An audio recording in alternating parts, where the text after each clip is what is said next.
Welcome back to my channel. तो अब हम स्टार्ट करेंगे पॉल साइंस की कंटेम्प्रेरी वर्ल्ड पॉलिटिक्स का chapter number 2 end of bipolarity.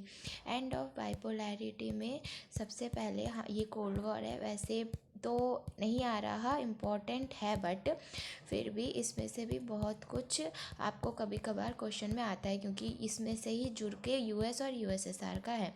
तो एंड ऑफ बाइपोलैरिटी, यहाँ पे सबसे पहले बर्लिन वॉल के बारे में बोला जाता है जो कि बिल्ड हुआ था कहाँ पे, जर्मनी के आधे हिस्से में बटा था और आधा, एक वेस्ट जर्मनी थी एक ईस्ट जर्मनी थी और वेस्ट जर्मनी जो थी वो यूएसए के साथ थी, ईस्ट थी यूएसएसआर के जो जर्मनी को डिवाइड करती थी। ठीक है, इसको फिर बाद में तोड़ दिया गया। सबसे पहले तो देखो कि जो बर्लिन वॉल है ये सिम्बोलाइज करता है division of capitalist and communist wall, क्योंकि जो कैपिटलिस्ट थी तब कैपिटलिस्ट कौन थी, हमारी कैपिटलिस्ट सोसाइटी तब थी यूएसए, जहाँ पे हर चीज़ प्राइवेट था और कम्युनिस्ट तब के टाइम पे था यूएसएसआर। ठीक है, तो इसीलिए इन दोनों के बीच के पार्टीशन को दिखाया गया है। जो ये बर्लिन वॉल है ये 28 ईयर्स लॉन्ग, मतलब 28 ईयर्स से वहाँ पे, और 9 नवंबर 1989 को इसको ब्रोक कर दिया गया। ठीक है, पीपल मेकिंग टाइनी, मतलब उनमें टाइनी होल्स बनाकर जो और वॉल को ओपन करके, मतलब जैसे इधर उधर की कम्युनिकेशन करते थे, और ये फर्स्ट स्टूड बिफोर 1989। ठीक है, अब सोवियत सिस्टम क्या था, सबसे पहले मैं इसके मेरिट्स बताती हूँ। मेरिट्स ये थे कि इसमें कम्प्लेक्स कम्युनिकेशन नेटवर्क था, वास्ट एनर्जी रिसोर्सेज थी, कोई भी अनएम्प्लॉयमेंट नहीं थी, ट्रांसपोर्टेशन सेक्टर था और बेसिक फीचर्स सभी को मिलते थे, और यूएसएसआर हर चीज़ प्रोड्यूस करती थी, produce pin to car. Demerits क्या क्या थी, डीमेरिट्स थी कि जो भी ये प्रोड्यूस करता है उनकी लो क्वालिटी होती है, स्टेट ऑनरशिप होता है, कोई प्राइवेटाइजेशन नहीं होता है, और अथॉरिटेरियन और ब्यूरोक्रेटिक सोसाइटी होती है, और डेमोक्रेसी, लैक ऑफ डेमोक्रेसी और absence of freedom of speech, मतलब डेमोक्रेसी की कमी और फ्रीडम ऑफ स्पीच की कमी होती है। और जो 15 स्टेट से यूएसएसआर बना है इसमें जो रशिया है उसको ज़्यादा डोमिनेंसी मिलती है और बाकी जितनी भी कंट्रीज़ है उनको नेगलेक्ट किया जाता है, और एक तो टेक्नोलॉजी में काफ़ी पीछे है ये।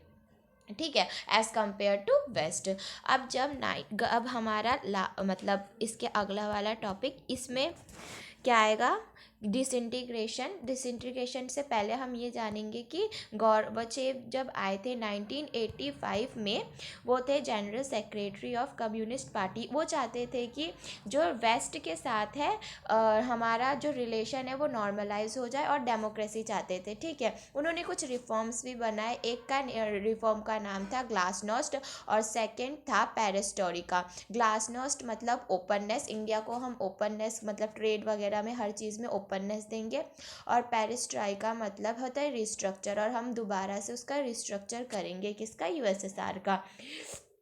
तो फिर क्या हुआ, लेकिन इसके बहुत ही कुछ बुरे परिणाम हुए थे। फिर बोरिस येल्सिन आए थे और उनके ही लीडरशिप के अंडर में 1991 में, मैं बिल्कुल शॉर्ट में बता रही हूँ, ठीक है, ये मत बोलना कि मैंने ये नहीं पढ़ाया, बिल्कुल शॉर्ट, बस गॉर्बाचेव एंड द डिसइंटीग्रेशन में क्या है मैं उसको शॉर्ट में बता रही हूँ।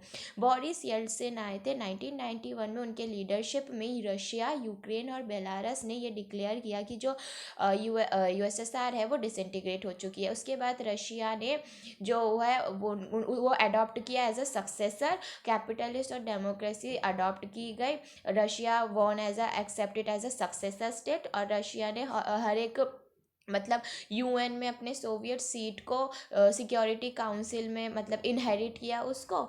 ठीक है, अब होता है डिसइंटीग्रेशन ऑफ यूएसएसआर कि मतलब डिसइंटीग्रेशन के कॉजेज़ क्या थे। एक तो था इकोनॉमिक स्टैग्नेशन, मतलब यूएसएसआर जो था आर्मी में ज़्यादा पैसा खर्च करता था सिवाय नेचुरल रिसोर्सेज के, खाना पीना वगैरह वगैरह, जिसकी वजह से लोगों को ज़्यादातर नेचुरल रिसोर्सेज नहीं मिलती थी। और एक था कि पॉलिटिकल और एडमिनिस्ट्रेटिव एडमिनिस्ट्रेटिव स्टैग्नेशन, जो एडमिनिस्ट्रेशन था वहाँ पे उतना अच्छा था नहीं, और पॉलिटिक्स तो था ही नहीं, क्योंकि स्टेट ऑनरशिप मतलब पॉलिटिक्स उतना अच्छा से, क्योंकि कोई वो नहीं था ना, किसे कहते हैं, अपोजिशन नहीं थी, तो पॉलिटिक्स वगैरह कुछ अच्छे से चलते नहीं थे।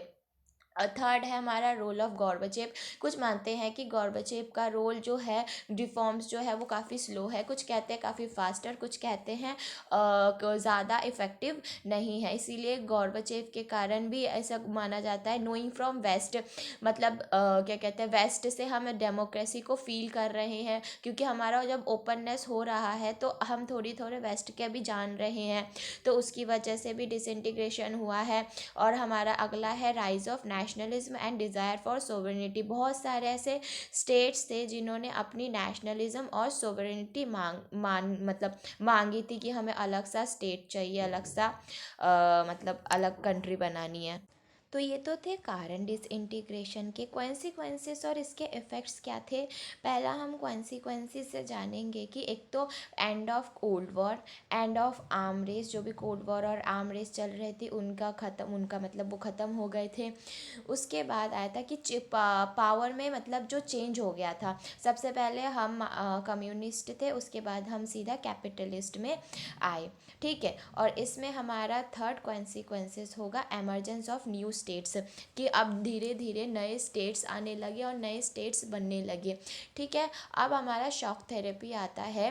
क्या हुआ था, मतलब इसका मतलब होता है direct authoritarian socialist to democratic capitalist system में परिवर्तित होना।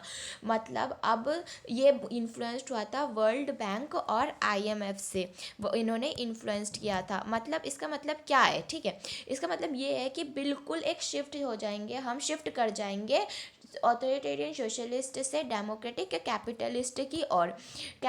मतलब कैपिटलिस्ट मतलब प्राइवेटाइजेशन उसमें होगी थोड़ी बहुत, और सोशलिस्ट मतलब बिल्कुल स्टेट के हाथ में होती है, तो हम अब कैपिटलिस्ट की ओर जा रहे हैं, शिफ्ट कर रहे हैं। अब हमारी प्राइवेट प्रॉपर्टी होगी, प्राइवेट एग्रीकल्चर होगा, ट्रेड को भी ओपननेस मिलेगी, फ्री ट्रेड एरिया भी बनाए जाएंगे, और जितने भी फ्री ट्रेड वाले हैं वो लिंक करेंगे वेस्टर्न कंट्री से। अब कॉन्सिक्वेंसेस क्या हुए शॉक थेरेपी के।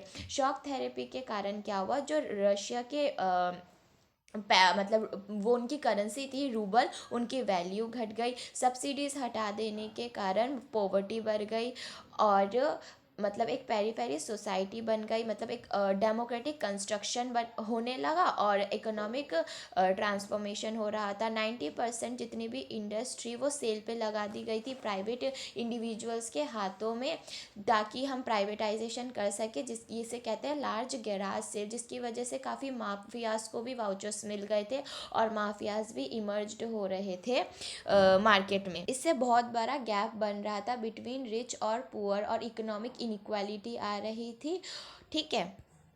और क्या हुआ था, हाफ ऑफ रशिया मतलब 1500 बैंक्स को और अदर फाइनेंशियल इंस्टीट्यूशंस को भी बैंकरप्ट कर दिया गया था। अब हमारा जैसे क्या हुआ था, अब हमारा डिसइंटीग्रेशन हो गया, तो काफ़ी टेंशन्स भी इनके ऊपर आएगी। तो सबसे पहले जो फॉर्मर सोवियत रिपब्लिक्स थे वो काफ़ी कन्फ्लिक्ट वाले एरिया, मतलब जो जितने भी सोवियत रिपब्लिक्स थे वो एक दूसरे के मतलब ऐसे कन्फ्लिक्ट वाला सिविल वॉर्स और इंसर्जेंस की भावनाएं उन पे उड़ करी। कोई किसी स्टेट को पाना चाहता था, कोई किसी स्टेट को पाना चाहता था। दो रिपब्लिक थे, जो चेचिया और दागिस्तान, वो सेक्शनिस्ट मूवमेंट करने लगे। सेक्शनिस्ट मतलब कि वो लोग अपना खुद का एक स्टेट बनाना चाहते थे, अब यूएसएसआर से अलग होकर, ठीक है। सेसेशन मतलब जुड़कर रहना चाहते हैं, और सक्सेनिस्ट मतलब बाहर जाना चाहते हैं। ताजिकिस्तान में सिविल वॉर हो रहा था, 10 साल तक ये चल रहा था, 2001 से लेकर 10 साल तक ये चलता गया, ठीक है। सेक्टोरियन कन्फ्लिक्ट्स हो रहे थे आउटसाइड पावर्स और ऑयल कंपनीज के बीच में। ईस्टर्न यूरोप के एक जो स्टेट था शेस्लोविया, उसके दो डिवाइडेड पार्ट्स हो गए थे, शेस और स्लोविया। ठीक है, अब वो भी इंडिपेंडेंट कंट्रीज़ बन रहे थे। यूगोस्लोविया भी बहुत सारे पार्ट्स में बांट गए थे, क्रोटेरिया, सर्बिया, बोस्निया। ठीक है, और वो अपने आप को इंडिपेंडेंस डिक्लेयर कर रहे थे। तो ऐसे बहुत सारे कन्फ्लिक्ट्स हो रहे थे, क्योंकि होता है ना, इंडिया में भी ऐसा हुआ था जब इंडिया इंडिपेंडेंट हुई थी, तब जम्मू कश्मीर वाला रीजन, फिर जूनागढ़, हैदराबाद, इनमें अपने आप को इंडिपेंडेंस मानने की वो हो रहा था। तो यही चीज़ यहाँ पे भी हो रही थी कि भाई हमें इंडिपेंडेंस दो। तो हमने यहाँ पे कॉन्सिक्वेंसेस ऑफ डिसइंटीग्रेशंस पढ़ लिए। ठीक है, उसके बाद हमने शॉक थेरेपी पढ़ लिया कि क्या होता है, कैसे हम सोशलिस्ट से कैपिटलिस्ट में आते हैं। शॉक थेरेपी के हमने कॉन्सिक्वेंसेस पढ़ लिए, लार्ज गैराज सेल वगैरह, कैसे कैसे रूबल की डिक्लाइन हुई, माफियाज आए। ठीक है, अब टेंशन्स और कन्फ्लिक्ट्स वाला हमने यहाँ पे पढ़ लिया। ये देखिए कि जितने फॉर्मर सोवियत है उन पे सिविल वॉर्स और इंसर्जेंसीज का हो रहा था, और जो रशिया है, दो रिपब्लिक चेचिया और दागिस्तान, इनमें वायलेंस सेक्शनिस्ट मूवमेंट हो रहा था। उसके बाद सेंट्रल एशिया का तजिकिस्तान में 10 साल से सिविल वॉर चल रहा था। उसके बाद सेंट्रल एशियन के रिपब्लिक्स अपने मतलब हाइड्रोकार्बन्स रिसोर्सेज के लिए लड़ रहे थे। फिर वेस्ट एशिया में सितंबर टू, अरे ये तो हमारा दूसरा होगा। ठीक है, ये सारे टेंशन्स और यूगोस्लोविया का, नहीं हाँ, ये वाला हमारा ही है, मतलब इसी पार्ट का है। ये रहा स्लोविया, इसकी स्पेलिंग देखना। और ये दो पार्ट्स में बट गया था, दो पार्ट्स भी अपने आप को इंडिपेंडेंट मान रहे थे। अब हम आएंगे हमारे नेक्स्ट टॉपिक पे, जो कि है India and post communist countries. Basically India, जो हमारा इंडिया पोस्ट कम्युनिस्ट कंट्रीज़, मतलब जो कम्युनिस्टवादी से आए हैं। कौन से आए हैं? USSR, obviously. यूएसएसआर में अब हमारा सक्सेसर कौन है? रशिया। तो हम इसमें इंडिया और रशिया के रिलेशन की बात करेंगे। तो सबसे पहले हमारा जो रिलेशनशिप था वो काफ़ी स्ट्रॉन्गेस्ट था, अभी भी है, बहुत ही स्ट्रॉन्गेस्ट रिलेशनशिप है। ये एक दूसरे से क्या मतलब ऐसे फ़ायदा उठाते हैं वो हम जानेंगे। सबसे पहले तो इंडो रशिया का जो रिलेशन है वो इंडियाज़ फॉरेन पॉलिसी, मतलब इंडिया फॉरेन पॉलिसी का बहुत ही इम्पोर्टेंट एस्पेक्ट है। ठीक है, मतलब जैसे फॉरेन पॉलिसी में इंडो और रशिया का बहुत बड़ा एक्सपेक्ट है।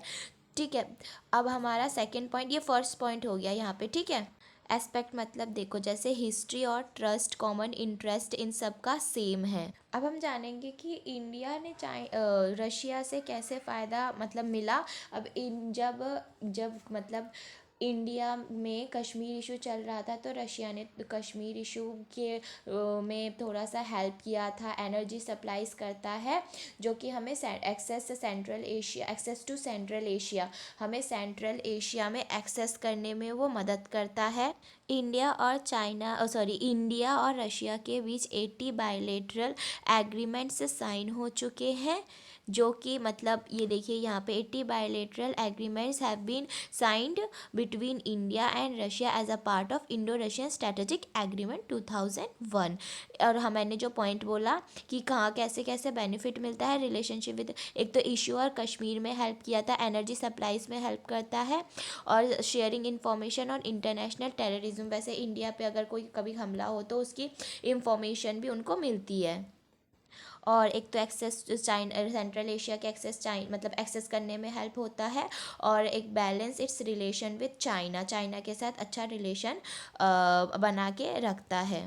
अब इंडिया का तो हमने पढ़ लिया कि एक तो कश्मीर इशू, एनर्जी सप्लाईज और शेयरिंग टेररिज्म, और हमारा है access to central Asia, balance its relation with China. 5 हो गए। अब हमारा रशिया कैसे इंडिया से वो फ़ायदा लेता है। तो पहला पॉइंट ये होगा, इंडिया जो है वो second largest arm market for Russia है। मतलब इंडिया सबसे ज़्यादा अपनी जो आर्म्स होती है, वेपन्स होते हैं, वो रशिया से ही लेते हैं, रशिया के मार्केट से ही लेते हैं। तो वो उनके लिए एक सेकेंड लार्जेस्ट आर्म मार्केट है। और जो है इंडिया एक ऑयल इंपोर्टिंग नेशन है। तो जब रशिया में क्या हुआ था, ऑयल क्राइसिस हुई थी, तो इंडिया ने उनकी हेल्प की थी ऑयल क्राइसिस को मतलब थोड़ा सा नॉर्मलाइज करने में। और इंडिया के साथ साथ जो भी जितने भी मतलब रिपब्लिक्स थे सोवियत के, कजाकिस्तान और तुर्कमेनिस्तान, वो भी इनके साथ पार्टनरशिप में है ऑयल फील्ड्स में। अरे क्या हो गया, 1 मिनट। और एक इंडिया के पॉइंट में एक जो सकता है कि Russia is important for India's nuclear energy plan and assisted India space industry. ठीक है। और रशिया और इंडिया ने बहुत सारे कोलैबोरेट कर रखे हैं साइंटिफिक प्रोजेक्ट्स के ऊपर। तो ये हमारा पार्ट 1 कंप्लीट होता है। जितने भी एडिशनल टॉपिक है इसके बाद के वो मैं आपको फिर करवाऊँगी, जो कि हमारे थोड़े चैप्टर 3 से भी लिए गए हैं। ठीक है, तो पार्ट 2 के लिए वेट करें।